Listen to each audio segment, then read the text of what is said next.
Bienvenidos a Claves, y esta es una coproducción de la televisión alemana Deutsche Welle y el Sistema Jalisciense de Radio y Televisión de Jalisco, México. En la conducción me acompaña hoy mi colega Samuel Muñoz Gómez. ¿Cómo estás, Gonzalo? Muy buenas. Gracias por estar aquí en Jalisco, gracias por estar en México.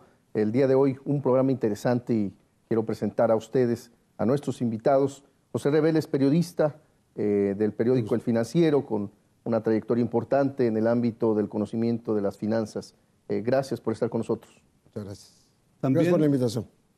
También nos acompaña Salvador Maldonado, quien es periodista jalisciense y trabaja para El Informador de aquí de Guadalajara.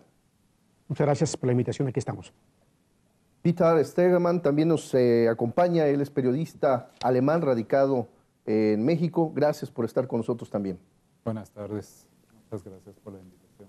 América Latina es una región con un sólido crecimiento económico. Sin embargo, la corrupción golpea cada vez con más fuerza. ¿Qué hace imposible frenar la corrupción?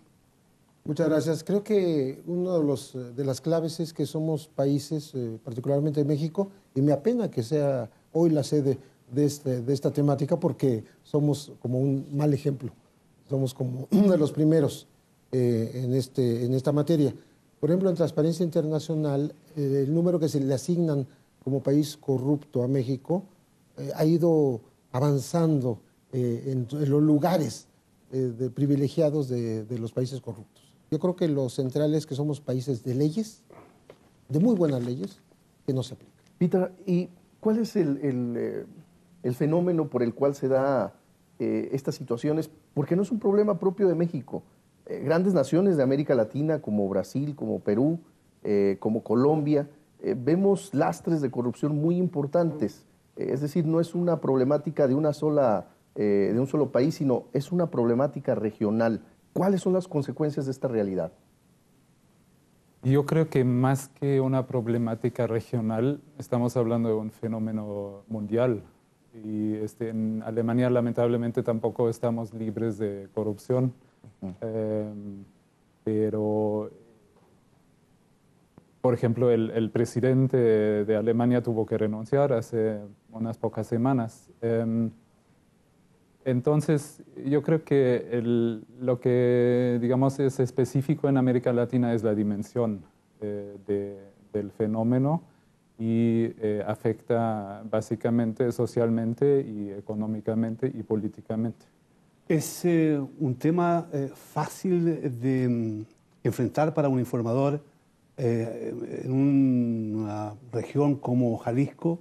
¿Tu trabajo en ese sentido es algo que te ha deparado problemas, dificultades? ¿Qué nos podrías contar al respecto? Es complejo desde el punto de vista de documentar los hechos. Los hechos están a la vista, pero hay que documentarlos. En ocasiones se ha avanzado mucho ya en un marco jurídico que ya permite eso. Ya por lo menos ya no hay pretexto para que muchos actos de gobierno se transparenten por ley y por obligación de los funcionarios involucrados.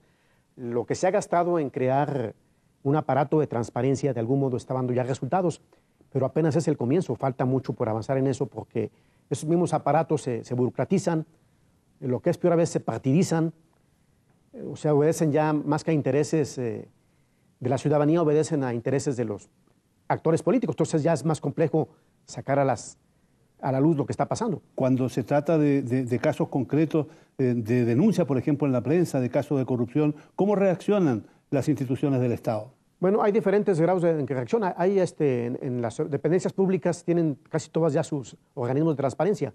Se hacen las peticiones, hay unas que son expeditas relativamente en responder y otras que no. Duran meses en responder. Entonces, un asunto que dura meses en responder, pues implica que el asunto se quiere de algún modo ocultar, de algún modo minimizar, y que pase el tiempo y que las cosas se apaguen por sí mismas, o mientras no hay una presión ciudadana. José Reveles, los institutos de transparencia en México realmente han funcionado de manera asertiva para frenar los aspectos de corrupción. ¿Es un fenómeno replicado también en América Latina? ¿Cuál es tu punto de vista? Creo que los institutos de transparencia, volviendo al tema de lo escrito y lo que es aplicado en la realidad, también fallan, en el sentido de que muchos de los informes que se piden por parte de los periodistas, los ciudadanos o quien acuda al IFAI, por ejemplo, se le reserva la información por 12 años, particularmente en temas delicados como son los percances aéreos en donde han muerto 3 exsecretarios de Gobernación, o en temas de corrupción. ¿Puede haber algo detrás de eso? ¿En eso de que tiene que ver con la corrupción, esos accidentes aéreos en los cuales han muerto estas personalidades de gobierno? Yo sostengo que más allá de la especulación de si hubo un atentado o no en el caso del Learjet, donde murió Muriño con otros acompañantes, más gente en tierra, 16 personas en total, hubo una compra corrupta del avión. ¿Por qué? Porque se compró un taxi usado, pero un taxi en Suiza, a un precio idéntico a si lo hubieran comprado directamente a Bombardier. Es decir, 7,5 millones de dólares, y por tanto ni siquiera las refacciones eran cambiadas en los lugares de origen y en las fábricas, sino que se hacía, como decimos en México, en empresas patito, ¿no? ¿Qué significa eso? Que son empresas de segunda, que no tienen la calidad ni el reconocimiento, son finalmente mini empresas que operan en el aeropuerto de Toluca, y esto que estoy diciendo está confirmado judicialmente, porque fueron suspendidas en sus labores y fueron investigadas. Lo que no se investigó y no se castigó fue la compra que en ese momento se hizo en la Secretaría de Gobernación. Era un avión para el Centro de Espionaje, el Centro de Investigación y Seguridad Nacional, el CISEN, en tiempos que su director era Eduardo Medina Mora, que después fue procurador de la República y ahora es diplomático. Ahí no hubo castigo alguno, no hubo investigación. Impunidad total en ese caso, por lo menos. Ahora, la clase política dice que quiere frenar la corrupción en todas las convenciones internacionales, en las reuniones nacionales, en los parlamentos. Se habla de luchar contra la corrupción, pero muchos políticos aparecen vinculados a grandes y oscuros negocios, también en el caso de Europa. ¿Qué consecuencias tiene esa realidad con el ánimo, el deseo de los ciudadanos de que tengamos más y mejor democracia? Hace poco me tocó estar en el estado de Morelos, prendí la radio y oía que los policías de tránsito estaban en huelga. Entonces el conductor preguntaba al reportero que estaba ahí, pues cuántos eran, pues 150, y por qué, ¿no? Pues ¿por qué están en huelga? Yo pensaba que querían quizás más sueldo o algo así, pero resulta que no querían pagar la cuota. Entonces la cuota, la verdad, tardé un poco en entender, ¿no? La cuota era la cuota que tenían que aportar al jefe de la policía de tránsito, y era de 300 pesos y ellos querían que fuera menos. Entonces, tanto en mi cabeza como en la cabeza del conductor, pasó lo mismo y multiplicamos los 150 policías por los 300 pesos y son 45,000 pesos al día que terminan en manos del funcionario. O sea, $3,500. Sí, ajá, multiplicado por 365 días al año hace aproximadamente $1 millón. ¿Hasta dónde también la ciudadanía a veces entre que participa o permite que se den esos casos? No, pues el famoso refrán que hay, o más que refrán, es una expresión de que para que alguien se corrompa tiene que haber alguien que ofrezca. Eso pues es un binomio que van siempre de la mano. Ahí pues se discute mucho que si hasta qué punto un avance educativo de la sociedad va a eliminar eso, y vemos que no, porque hay gente que tiene maestrías o doctorados y que recurre pues a una medida de simplificación, entre comillas, de ofrecer para que las cosas funcionen.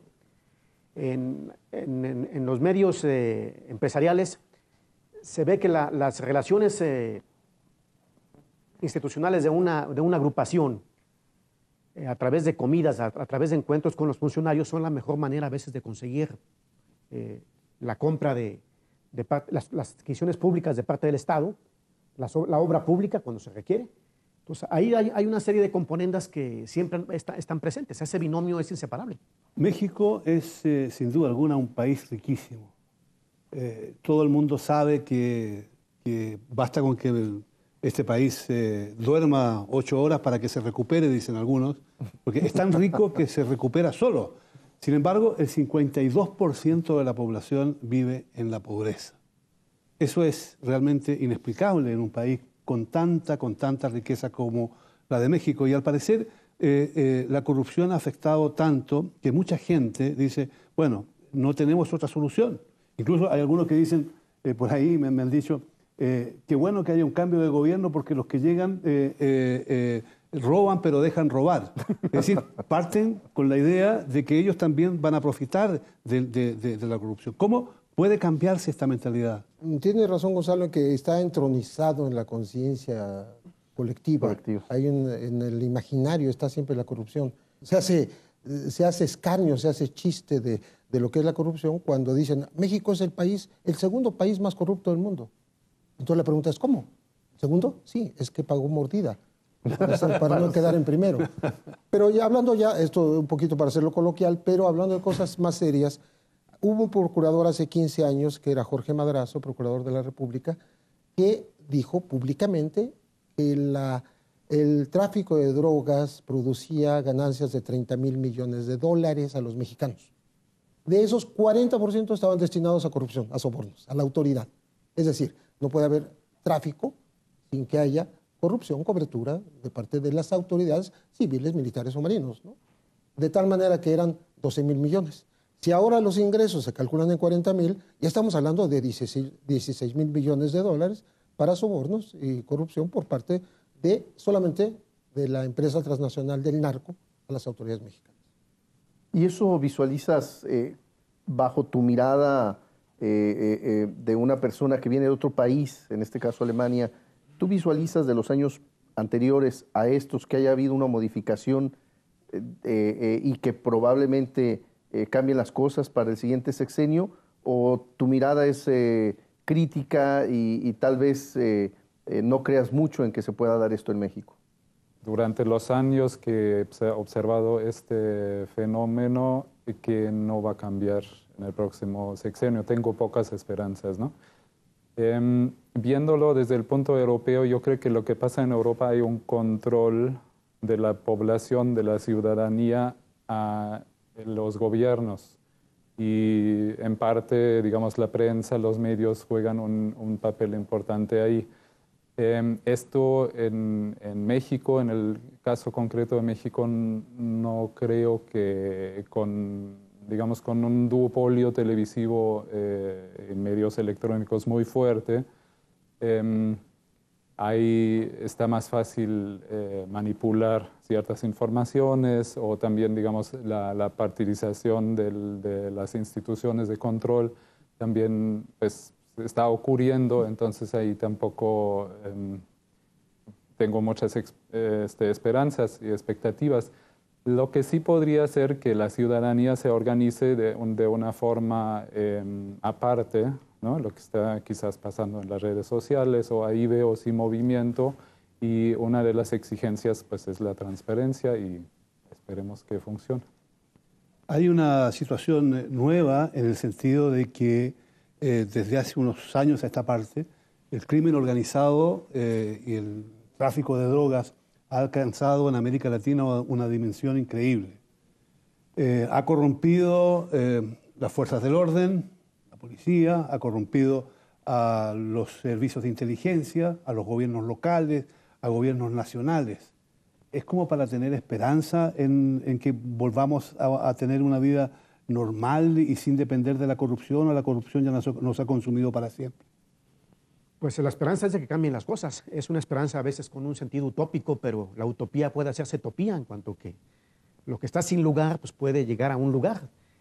Valga la expresión esta lingüística que se me viene ahorita a la voz. Hay situaciones bastante extremas que ya la ciudadanía lo estamos ya viviendo así, no nomás en un plano de contar anécdotas, sino en un plano de un flujo de sangre que es lamentable.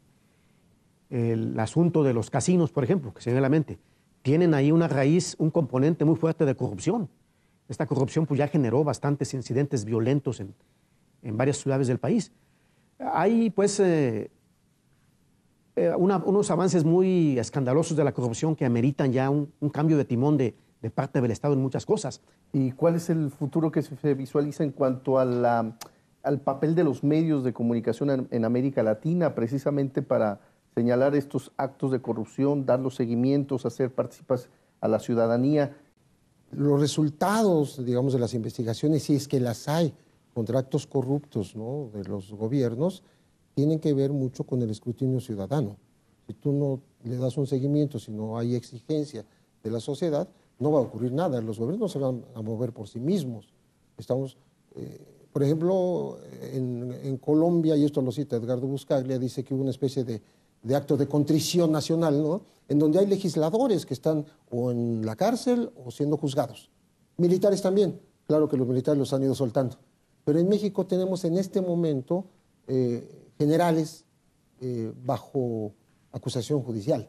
Ojo, esto que independientemente de la verdad que haya detrás de este asunto, porque podría parecer un arreglo de cuentas en la cúpula, independientemente de eso, el ejército se está disparando al pie, porque durante 5 años y medio nos dijeron que era lo máximo, la única instancia honesta, honrada, para poder combatir a la delincuencia, y ahora resulta que son corruptos. La percepción ciudadana es que son corruptos. ¿Por qué? Porque los están encerrando, no sé si por intereses o diferencias mezquinas o por algo que realmente pudiera ser muy serio. Entonces, creo que el camino de recuperar un poco la confianza en las instituciones y que no haya tanta corrupción, pues está en la ciudadanía, no está en los partidos. En el último tiempo han surgido una serie de iniciativas para hacer frente al problema de manera internacional.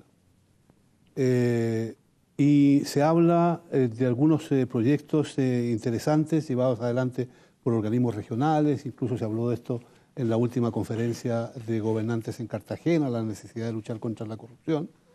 También las propias Naciones Unidas están haciendo esfuerzos para buscar mecanismos que permitan, por lo menos, salirle al paso a la corrupción.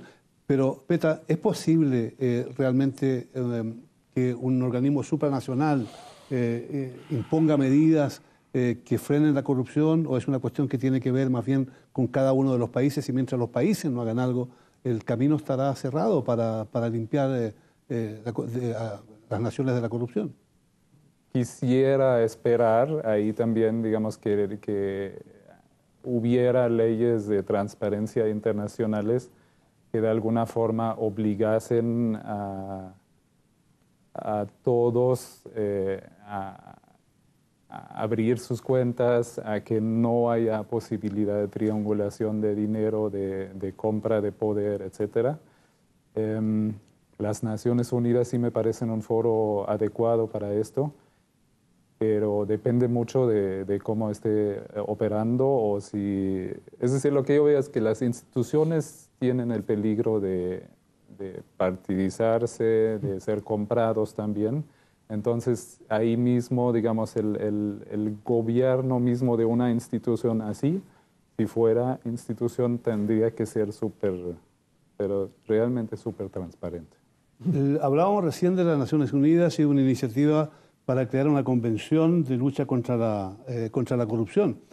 Y prácticamente todos los países de América Latina ya la han firmado y la han ratificado. Podríamos decir que es un avance, pero del dicho al hecho hay mucho trecho, evidentemente. Ahora bien, países como Alemania todavía no ratifican esa convención, y resulta que, según la prensa alemana, Alemania no lo ha ratificado porque algunos políticos importantes recibirían donaciones de los casinos. Sería interesante saber si lo que decía un diario muy importante de Alemania al respecto tiene alguna lógica. ¿Podemos decir que la prensa alemana podrá de alguna manera seguir insistiendo en este tiempo y conseguir que el gobierno haga lo que están pidiendo las empresas alemanas, es decir, que se ratifique la convención esta de las Naciones Unidas en la lucha contra la corrupción? Pues ojalá, ¿no? Porque lo que yo veo es que los casinos realmente son un nido de corrupción. Por alguna razón, el presidente Cárdenas, yo creo que fue el que los prohibió, ¿no? En el año 1900, en los 40, tengo entendido. Entonces, como ahí se maneja mucho dinero y no siempre es claro de dónde viene y cuánto se queda y no sé qué, pues en este caso sospecho sin saber que la prensa alemana pues está poniendo el dedo en una llaga en donde no debería de quitarlo, ¿no? Sino más bien buscar más, investigar más, porque finalmente los flujos financieros no se detienen en ninguna frontera ya hoy en día, ¿no? Sino pues van y vienen y son negocios, sea narcotráfico o casinos, ¿no? Entonces, pues ahí sí hay que hacer mucho énfasis y ojalá que tengan éxito.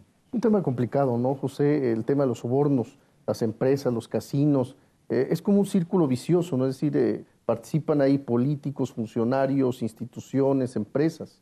Yo creo que los nichos en donde hay más corrupción es donde se alían los intereses de los funcionarios y los políticos, funcionarios públicos, con los empresarios.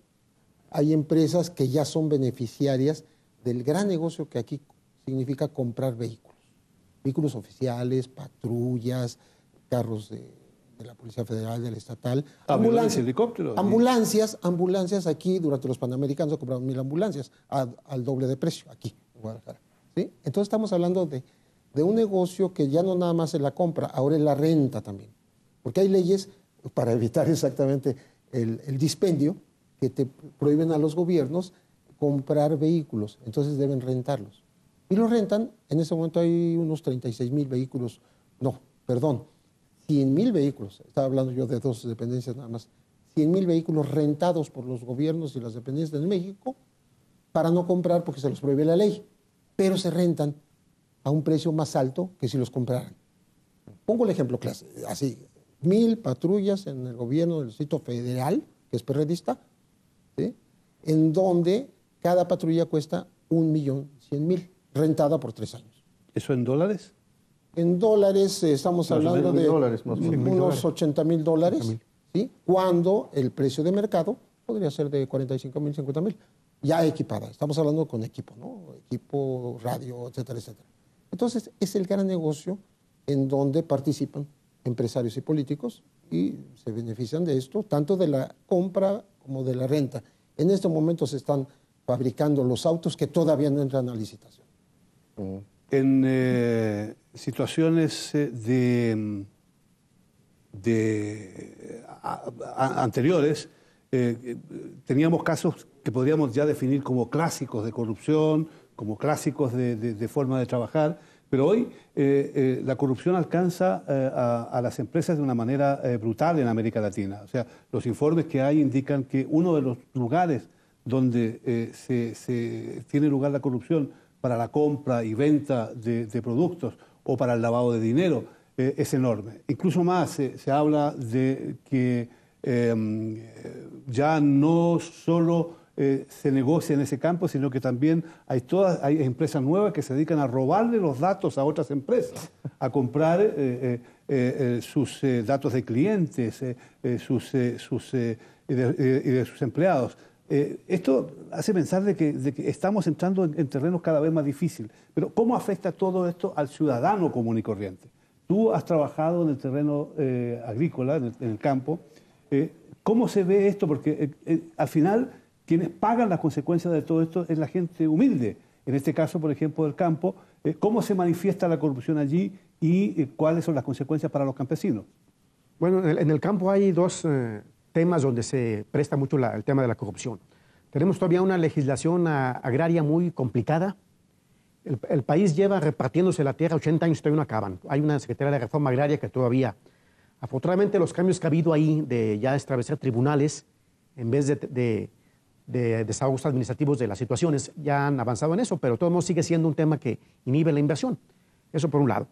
Pero está también un fenómeno que es que va muy aparejado a veces con la corrupción, que es la ineficiencia de los programas públicos. Ahorita el país se gasta más de como 15,000 millones de pesos tan solo en incentivos para la producción, más otra parte adicional en apoyos a la comercialización, y todavía tenemos un mercado agrícola distorsionado. El país, pongo un ejemplo, ahorita hay almacenados en el país casi 1,5 millones de toneladas de maíz blanco que no se puede vender después de que ya casi hace un año que se produjo, o hace 4 meses en la cosecha de Sinaloa. Y por un lado el país importa grandes volúmenes de maíz amarillo. Ahí hay un oligopolio de 3 empresas harineras que se ponen de acuerdo en no comprar cuando no les conviene comprar. En cambio, sí reciben privilegios arancelarios del gobierno para importar maíz de Sudáfrica, por el caso del blanco. Y le están pegando pues, al agricultor que no puede vender su maíz. Entonces, ahí es un fenómeno ahí, más que de corrupción así abierta, de robarse el dinero, pero sí es un fenómeno muy serio de no administrar bien el dinero, que para el caso le está pegando a mucha gente del campo. Entonces, pongo este caso como un ejemplo de situaciones en que, si bien no es un descarado desvío del dinero, sí es un mal uso. Y esto para el caso pues, repercute negativamente en mucha gente del campo, ¿no? Hay también una situación ahí de, cuando entró Fox como gobierno del PAN, la primera vez que hubo alternancia en la presidencia de la República, él le dio, por así decirlo, una oportunidad al sector campesino del PRI de que, para tenerlo conforme, que no le protestara, le repartió dinero a través de la elaboración de estudios productivos. Se formaron muchos despachos de bufetes de gente consultora. Hacía, pues, prácticamente nomás le daba la palomita, el palomazo, pues, a un proyecto que le presentaban y ya el gobierno le pagaba una determinada cantidad para hacer un proyecto que después al proyecto no se le daba seguimiento. Bien podía ser exitoso o bien cerrar a los 3 meses de que a la gente no le interesó siempre o no tuvo asesoría adecuada y ya el proyecto se paraba. Pues ahí también es otra situación pues, cuestionable, ¿no? De que mucho dinero que se invierte en el campo no rinde lo esperado por una mala eficiencia de los recursos. Difícil panorama. Recientemente, en mayo de este año, la consultora Kroll da el primer lugar de corrupción y fraudes empresariales en América Latina a México, José Reveles. Esto, en este informe anual sobre fraudes 2012, pues ve una perspectiva muy complicada, y en esta lista también aparecen muchos países de América Latina. Sí, imagínate que no solo Kroll, ¿no? Antes yo mencioné Transparencia Internacional, pero si mencionas la revista Forbes, está el Chapo Guzmán en uno de los lugares como uno de los millonarios mexicanos, el traficante más conocido de este país, ¿no? Que se escapó de una cárcel de este estado, ¿sí? hace algo más de 11 años. Hay no solo en las empresas, sino yo creo que en el sistema bancario. Hay un reconocimiento que se hizo hace menos de un año por parte de un funcionario, bueno, el director de la unidad financiera que investiga lavado de dinero, ¿no? De Hacienda, diciendo que a él le preguntaban mucho si había lavado de dinero en el sistema bancario. Y entonces este señor de apellido Balbuena dice, bueno, sí anda entre 15,000 y 50,000. O sea, un rango tan amplio porque no hay investigación, ¿no? Ahora, con cifras, las más recientes, en este momento, de la Comisión Nacional Bancaria de Valores, hay un renglón en la balanza de pagos de México que se llama errores y omisiones. En errores y omisiones aparecen casi 15,000 millones de dólares en el primer trimestre de 2012. Estamos hablando, ¿qué son errores y omisiones? Es dinero que no se registra, que no sabe dónde vino, quién lo metió. O sea, no hay un control o hay demasiado secreto bancario. Pero es un hecho real de que este año, en 3 meses, entraron 15,000 millones, casi 14,000 y fracción, que no sabemos de dónde entraron. Y por tanto sí se puede presumir pues, de lavado, ¿sí? Sobre todo por el reconocimiento que hace el funcionario de esta unidad financiera de Hacienda, ¿no? Peter, tú has sido durante largos años un observador de América Latina. ¿Ves tú que este es un problema que se ha agudizado en los últimos tiempos en la región? ¿Ves tú que los latinoamericanos están cada vez más corruptos, por decirlo de alguna manera, siempre sabiendo que no todos son corruptos, que es un pequeño grupo el que se aprovecha de esto y la inmensa mayoría quiere terminar con la corrupción? ¿Ves tú más preocupación por atacar el problema realmente o ves tú más desesperanza de los latinoamericanos que no saben cómo enfrentarlo, que no saben cómo solucionar este drama? Yo me acuerdo que cuando empecé a conocer América Latina, y creo que todavía, nunca voy a terminar de conocerlo bien, yo creo, pero me acuerdo que busqué en el diccionario la palabra corrupto, qué quiere decir, y me quedé asombrado de la fuerza, es decir, como en estado de descomposición, así me lo traducía al alemán, ¿no? Entonces me vino a la mente una carne que tiene como una parte que no sirve, ¿no? Que hay que cortar.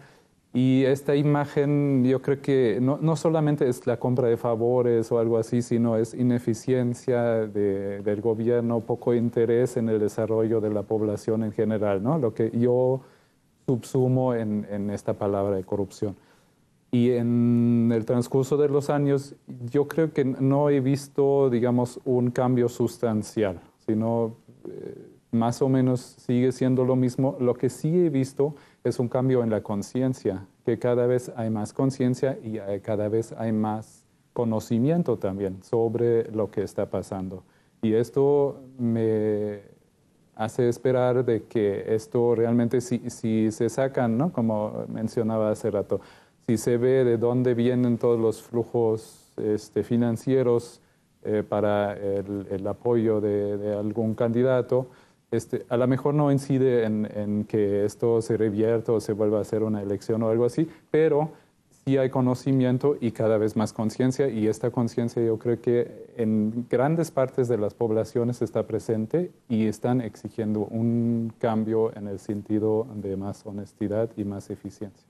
Sin embargo, The Economist menciona que 7 cada 10 empresas en América Latina se han declarado de alguna forma vulnerables precisamente a estos actos de corrupción, y 1 de cada 4 además afirman que han incurrido en algún momento algún acto de corrupción para poder solucionar una dádiva, un soborno, para poder salir adelante con sus negocios, con sus empresas.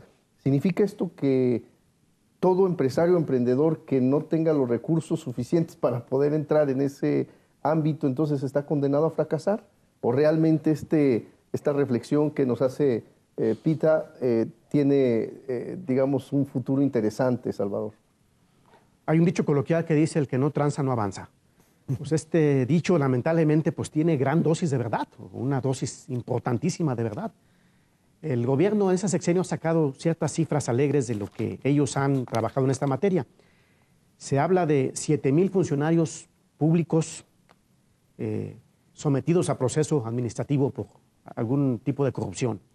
Ya de estos 7,000 hubo 1,800 sancionados, tanto de funcionarios como de empresarios, de algún modo.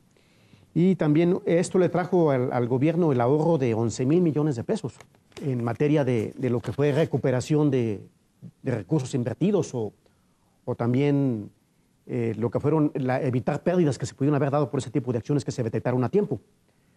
Pero el asunto pues está todavía mucho en qué hablar, en qué analizarse. Yo insisto en que mientras no haya un marco jurídico más a fondo, más redondo, no se va a poder combatir. Ahorita, de parte de la Cámara Nacional de la Industria de la Construcción, ellos pues, son un sector que tiene mucha relación con el Estado, en ámbito federal, municipal y estatal. Hablan de una reforma de la ley de la obra pública. La ley de la obra pública, dicen algunos de ellos, está diseñada para que se haga muchos manejos muy discrecionales. Y esa discrecionalidad implica pues, que el funcionario actúe como mejor le convenga o como quiera, en muchos casos, y no como una ley se lo exige. Entonces ahí tenemos todavía un hueco que hay que llenar. Incluso en algunos casos también tenemos el extremo de que hay unas reglas de operación que se establecen en el gasto público que también durante un tiempo paralizan a muchos funcionarios. Y por miedo a que los sancionen, pues no actúan, pasa el tiempo, entonces se desfasan los programas oficiales. Y una buena intención que hubo en un programa no llega a su fin porque hay también mucho andamiaje que estorba, ¿no? Entonces hay un justo medio que hay que buscar. Hablamos de estos temas y resulta que uno dice, bueno, está cambiando para mejor el mundo. Cuando cayó el muro de Berlín, se dijo que se iban a acabar poco menos que todos los problemas, primero porque no íbamos a tener más discusiones ideológicas, que ya había chumpado el capitalismo, y que a partir de ahora íbamos a ser todos felices. Y además felices por haberles llevado la democracia a los países del este. Pero cuando uno escucha las cifras de corrupción en los países del este, Petra, queda realmente asombrado.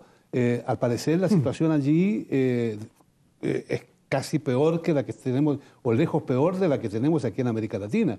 Es decir, el capitalismo o la nueva vida no ha conducido precisamente a más democracia y a más libertad, porque qué peor tiranía hay que no sea la corrupción. Estoy de acuerdo. Sí, a lo mejor estamos viviendo, digamos, un momento histórico. Bueno, todos momentos son históricos, pero puede ser que con la caída del muro, como se estaban sosteniendo dos fuerzas antagónicas, el capitalismo y el así llamado socialismo, que también era un capitalismo estatal finalmente, entonces ya no hay el contrapeso. Entonces, a lo mejor ahorita estamos viendo cómo podíamos, mundialmente nos enfrentamos a los mismos problemas, entre ellos la corrupción. Entonces hay ejemplos, Islandia, por ejemplo, parece que pues enjuiciaron a los banqueros, es un ejemplo muy poco conocido, ¿no? A los banqueros corruptos, y ahorita tienen un crecimiento económico más parejo, más igualitario, y prácticamente erradicaron la corrupción. Pues sin duda complicado, porque cuando hablamos de corrupción, José, pues vemos cómo se permea no solamente en los ámbitos, ya hablamos empresariales, del servicio público, instituciones, personas, ciudadanos, por ejemplo, también en el deporte. Vemos cómo el escándalo de la FIFA, cuando un documento de la Fiscalía Suiza reveló que el expresidente de esta organización, João Havelange, recibió al menos 1.5 millones de dólares en sobornos, y el expresidente de la Asociación de Fútbol, Ricardo Teixeira, obtuvo cerca de 13 millones. Es decir, que como que la corrupción permea a todos los ámbitos, pues prácticamente la actividad humana. Sí, y son empresarios también los dirigentes de estos organismos internacionales del deporte, que tienen negocios asociados al deporte. ¿Sí? Me refiero a Vázquez Raña en México, por ejemplo. Pero Pablo Escobar tuvo su equipo de fútbol en Colombia, ¿no? Yo quería referirme a la incapacidad de contener estos flujos corruptos de pronto, porque estamos en plena transnacionalización. Tú mencionaste hace un momento a The Economist, y esta publicación sacó un reportaje en donde decía que solo un banco de Estados Unidos, que es el Wachovia Bank, ¿no? Recibió depósitos de casas de cambio mexicanas y directos del cártel de Sinaloa por, la cifra me parece demencial, 359,000 millones de dólares. Está publicado y está traducido en una revista Proceso de hace unos 6 meses. Si esto ocurrió a través de Casa de Cambio Puebla, otras casas de cambio que sí fueron sancionadas aquí, pero por mínimas cantidades, es el mismo esquema de Monex en este momento, ¿no? Pero, digamos, ahí se atribuye al cártel de Sinaloa, ¿no? Solo el cártel de Sinaloa. Son 10 años de ganancias del narco mexicano, estamos hablando de eso. Y como a este mismo grupo delincuencial, en Colombia se le incautan propiedades, 25 aviones, ranchos, dinero en efectivo por cientos de millones de dólares, y en su país de origen no ocurre nada de eso. O sea, aquí vale como crítica al presunto combate al narcotráfico decir, bueno, follow the money, ¿no? O sea, si tú no encuentras dinero detrás de tus capturas de capos y matanza de gente en la calle, de nada sirve. Nada sirve, pero ¿cuál es, ya entrando en el terreno de las conclusiones, cuál es después de tu análisis, cuál es tu conclusión? ¿Qué podemos hacer? ¿Cómo se puede avanzar? ¿Qué responsabilidades tienen los medios? ¿Qué responsabilidades tienen todos aquellos que quieren una vida mejor para todo el mundo? Para decirlo brevemente, en México se dice que los grandes males son la corrupción y la impunidad. Al haber impunidad, se permite que se vuelva a cometer lo mismo crímenes que robos, que sobornos, porque nadie va a la cárcel, ¿sí? Entonces, volvemos a lo mismo, las leyes están bien plantadas, pero hay una gran evasión de responsabilidad de la propia autoridad y de los que cometen las corruptelas. Tú mencionabas, Salvador, hace un momento a los funcionarios que son sancionados. Son muchos más, pero la recuperación de más de 60,000 millones de pesos, o sea, 5,000 millones de dólares de corrupción, El gobierno solo ha recuperado 600. O sea, están acusados, están inhabilitados, están perseguidos, pero en la realidad no van a la cárcel, eluden a la justicia, tienen manera de... Hablo de instancias como una Secretaría de la Función Pública o las Contralorías internas de cada dependencia, que son las que tienen esta posibilidad de castigar. No tienen garras, no tienen dientes. Salvador, ¿qué se podría hacer en América Latina para salir de la corrupción? ¿Existen esperanzas de tu parte? Sí las hay, pues, pero creo que los hechos a veces le quitan la esperanza pues, a mucha gente y a las mismas instituciones. Yo insisto en el tema de reforzar más aún el aparato legal del país, todo el aparato jurídico. Lo que tenemos ahí de lagunas, a llenarlas. Y también creo que a nivel de los grupos ciudadanos, grupos empresariales, pues ahí cada grupo pues, ha hecho distinta labor de convencimiento a sus socios de que se comporten de una manera o de otra. Esto pues ya también es algo que queda a veces en la exhortación que se hace ya al interior de cada organización, incluso hasta de cada familia. Un problema mundial, Peter, decías, visualizas que puede haber soluciones. Pues es mundial, es humano, yo creo, ¿no? Todos vemos por por las ventajas que podemos tener, pero yo creo que es muy importante que las leyes, que hay que mejorarlas y que hay que cumplirlas, ¿no? Y ahí yo creo que reside parte, estoy totalmente de acuerdo. El secreto, si uno quiere combatir la corrupción, hay que castigarla. Si uno quiere combatir la corrupción, hay que castigarla. Pues bien, esta es una tarea difícil en este momento, para muchos prácticamente una meta inalcanzable. Sin embargo, hay que insistir, hay que volver a hacer programas como este, los medios tenemos una responsabilidad, pero también cada uno de ustedes puede ayudar para que las cosas cambien. Tenemos que actuar todos en conjunto. Gracias por su compañía, gracias por estar con nosotros.